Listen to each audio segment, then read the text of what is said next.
Have you ever been judged before someone even knew your story?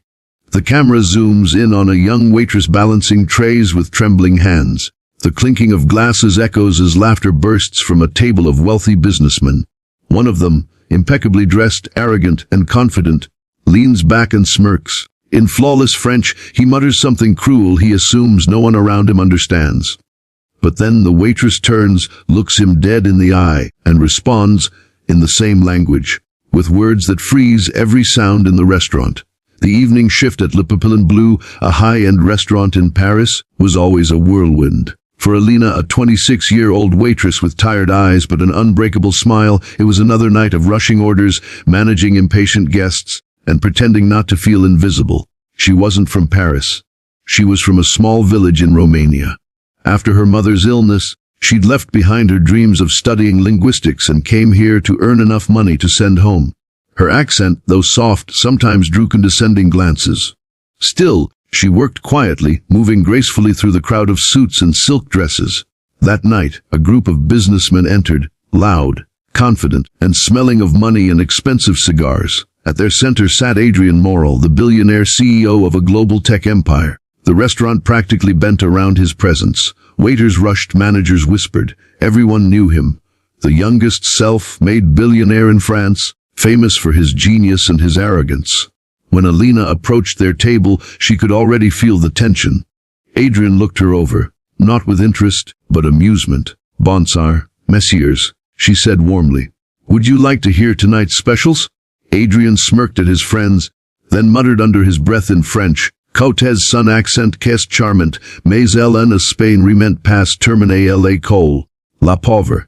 Listen to her accent, it's charming, but she probably didn't even finish school, poor thing." The men chuckled. Elena froze. Her heart pounded, but her face stayed calm. They didn't know she spoke 7 languages: French, English, Romanian, Spanish, German, Italian, and Portuguese. Her late father had been a translator, and language was the only inheritance she'd ever received. She took a slow breath, set her tray down gently, and in perfect, polished French, "Better than theirs," replied, "Monsieur, l'éducation n'est pas toujours affichée sur un diplôme, mais dans la manière dont on traite les autres." So, sir, education isn't always written on a diploma, but shown in the way we treat others.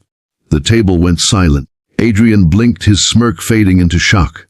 His friends looked away awkwardly. The sound of the restaurant returned, forks clinking, soft music playing. But at that table, time stood still. Elena didn't wait for a response. She turned gracefully and continued serving other guests, her chin high, her dignity unshaken.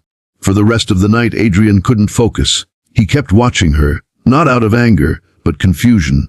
No one had ever spoken to him that way, not in years. When he left, he slipped a €500 tip into the checkbook. But Elena didn't even glance at it.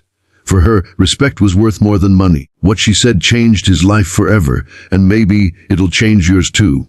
The next morning, Elena's manager called her into the office. Her stomach sank. She feared she'd be fired for offending a billionaire. Instead, her manager handed her a white envelope.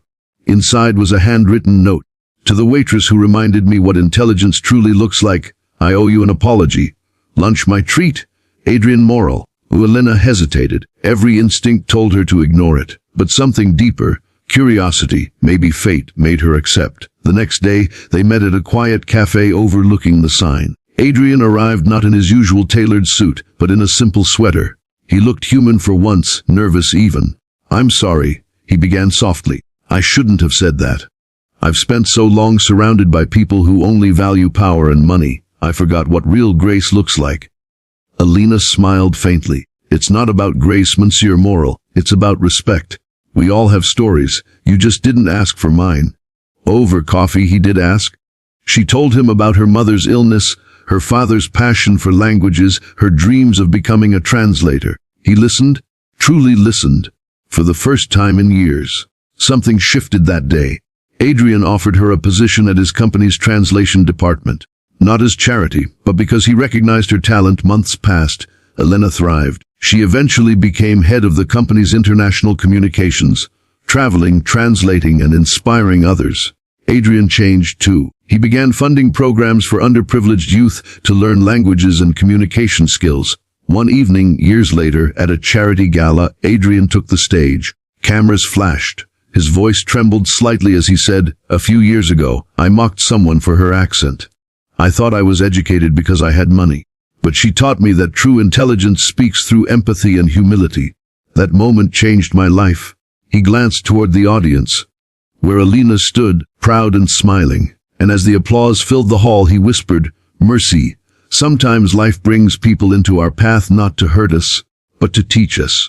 Never underestimate the quiet strength of kindness, nor the silent power of dignity.